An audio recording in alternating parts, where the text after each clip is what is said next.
अनुपमा के आज के एपिसोड में अनुपमा काव्य से कहती है कि उसे कोई प्रॉब्लम नहीं है काव्य और विनराज की शादी से, लेकिन विनराज को अपने घर वालों को ये खुद बताना होगा कि उसका किसी और औरत से अफेयर चल रहा है और वो उस औरत से शादी करना चाहता है। मैं ये सबको विनराज के माँ बाप को बताकर दुख नहीं देना चाहती और वो यही बात उसे यहाँ बताने आई है।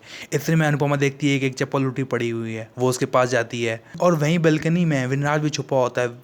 अनुपमा को अपनी तरफ आता देखकर विनराज टेंशन में आ जाता है। इतने में अनुपमा आती है और चप्पल सीधी करती है और कहती है कि जब भी चप्पल उल्टी होती है तो घर में किसी की लड़ाई हो जाती है। ये कहकर अनुपमा वहां से चली जाती है। विनराज बाहर आता है और वो काव्य पर चिल्लाता है और कहता है कि तुम पागल तो नहीं हो, तुम अनुपमा को बता देती कि मैं अनुपमा को डिवोर्स देने वाला हूँ, मैंने ऐसा कब कहा। जिस पर काव्य टेंशन में आ जाती है और उससे पूछती है कि क्या तुम अनुपमा को डिवोर्स नहीं दोगे।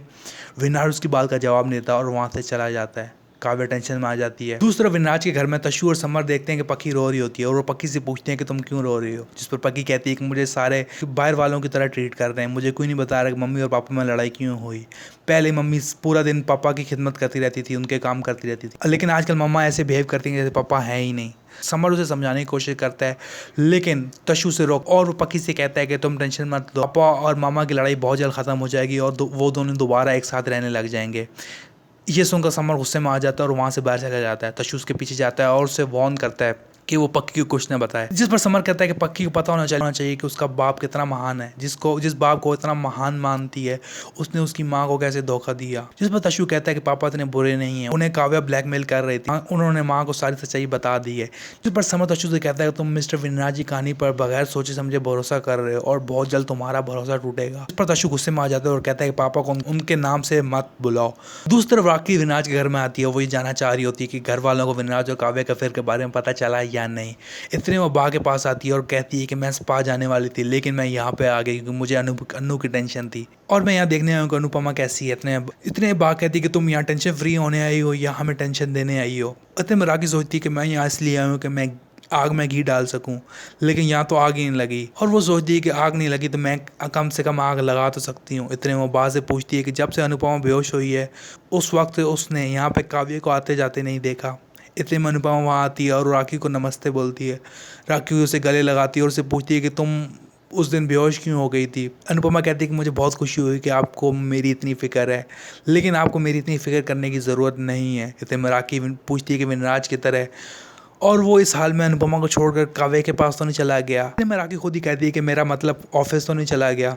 जिस पर बा कहती है कि हमारे घर में हम लोग पत्नी पत्नी के मामलात में नहीं बोलते। जिस पर राखी कहती है कि वाओ इतने सारे संस्कार। जिस पर अनुपमा उससे कहती है कि थोड़े संस्कार आप भी ले लो। इतने में अनुपमा राखी से कहती है आप बहुत बिजी होगी, आपको कहीं जाना होगा। जिस पर राखी कहती है मैंने डिनर पार्टी में जाना और वो ये कहकर वहाँ से चली जाती है। फिर अनुपमा पीछे मुड़ती है तो देखती है बाव उसके पीछे खड़ी होती है। बाव से पूछती है कि तेरे और विनराज के बीच में किस बात पे लड़ाई चल रही है और कहती है कि मैं तुम्हें शादी के दिन बेटी ज़रूर कहा था, इसका मतलब ये नहीं कि मैं तुम्हारी सास नहीं रही, तुम्हें मेरी बात का जवाब देना होगा। इतने में अनुपमा कहती है कि आपने भी खुद ही तो राखी को बताया है कि हमारे यहाँ माँ बाप पति पत्नी के मामलात में नहीं बोलते। ये कहकर अनुपमा वहाँ से चली जाती है और कहती है कि मैं टेरेस से कपड़े उतारने जा रही हूँ। इतने विनराज वहाँ आता है। बा विनराज को बुलाती है लेकिन बा की बात का जवाब नहीं देता, सीधा अपने कमरे में चला जाता है। इतने में राखी अपने घर में वापस पहुंचती है और वो किंजल को बताती है कि मैं आज तशु के घर गई थी। जिस पर किंजल उस पर गुस्सा करती है और कहती है कि अब आप क्या पूछने गई थी। जिस पर राखी कहती है कि वो पहले से जानती है कि विनराज और काव्य के दरमियान अफेयर चल रहा है, वो इसलिए चुप है क्योंकि उसके पास कोई प्रूफ नहीं है। जिस पर किंजल पूछती है कि अगर आपके पास प्रूफ आ गया तो आप क्या करोगी। जिस पर राखी कहती है कि मैं तेरी तशु की शादी तोड़वा दूंगी। ये सुनकर किंजल टेंशन में आ जाती है। दूसरा अन्नू टेरेस से कपड़े उठा रही होती है। इतने में विनराज वहाँ आता है, उस पर चिल्लाता है और कहता है कि तुम्हारा ड्रामा कब तक चलेगा, तुम मुझे एटीट्यूड दिखा रही हो, तुम्हारा बेटा तुम्हारा बॉडीगार्ड बन के घूम रहा है, मेरे माँ बाप मुझसे सवाल कर रहे हैं, ये तुम्हारे ड्रामे कब खत्म होंगे। और वो कहता है कि मैंने अपनी गलती मान ली है, तुमसे माफ़ी मांग ली और अब और तुम क्या चाहती हो और मैंने तुम्हें बताया है कि इसमें मेरा कोई कसूर नहीं है, काव्या मुझे ब्लैकमेल कर रही थी। और वो कहता है कि मैं तुम्हें अच्छे कपड़े देता हूँ, अच्छी ज्वेलरी देता हूँ, अच्छा खाना देता हूँ और तुम्हें क्या चाहिए। पर अनुपमा कहती है कि मैं जानती हूँ कि आप काव्या से शादी करने वाले थे, उसी दिन जिस दिन हमारी शादी थी आपने मुझसे झूठ बोला था कि आपको ऑफिस जाना है, बल्कि आप उस दिन काव्य के साथ शादी करने के चक्कर में थे। और वो कहती है कि 25 साल की शादी के बाद मैं आपका साया भी पहचान लेती हूँ और मैं जानती हूँ कि आप जब मैं काव्य के घर गई थी आप पहले से वहाँ थे। जिस पर विनाश पर गुस्सा करता है और कहता है कि मैंने तुमसे पहले से माफ़ी मांग ली है। जिस पर अनुपमा कहती है अगर मेरा किसी और मर्द के साथ अफेयर होता और मैं माफ़ी मांग लेती तो क्या आप मुझे माफ़ कर देते। जिस पर विनाश गुस्से में आ जाता है और कहता है कि तुम ऐसे कैसे बोल सकती हो। जिस पर अनुपमा कहती है कि मैं तो सिर्फ बोल रही हूँ, आपने तो ये कर भी दिया है। ये कहकर अनुपमा वहाँ से चली जाती है।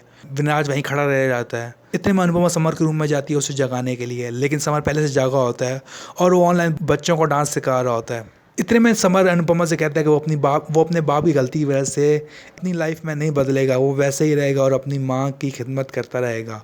इतने में अनुपमा के पाँव छूटता है और एपिसोड ख़त्म हो जाता है। अनुपमा का अपकमिंग एपिसोड और भी इंटरेस्टिंग होने वाला है। अनुपमा का अपकमिंग एपिसोड और भी इंटरेस्टिंग होने वाला है। विनराज सोचता है कि वो इस गेम का मास्टर है, वो अनुपमा को उसके साथ खेलने नहीं देगा और वो प्लान बनाता है और वो जिलमिल को काम से आने से रोक देता है। लेकिन अनुपमा जिलमिल को कॉल करके वापस बुला लेती है, जिस पर विनराज उस पर गुस्सा करता है और कहता है कि मैं इस घर का बॉस हूँ, मैं उसे सैलरी देता हूँ, तुम नहीं देती। जिस पर अनुपमा गुस्से में आ जाती है और कहती है कि मैं पढ़ी लिखी नहीं हूँ, लेकिन इसका मतलब ये नहीं कि मैं जॉब नहीं कर सकती। विनाज कहता है कि तुम सिर्फ खाना पका सकती हो, वो तो नौकर भी कर सकते हैं। ये कहकर विनाज वहाँ से हंसता वहाँ से निकल जाता है और सोचता है कि अब मज़ा आएगा।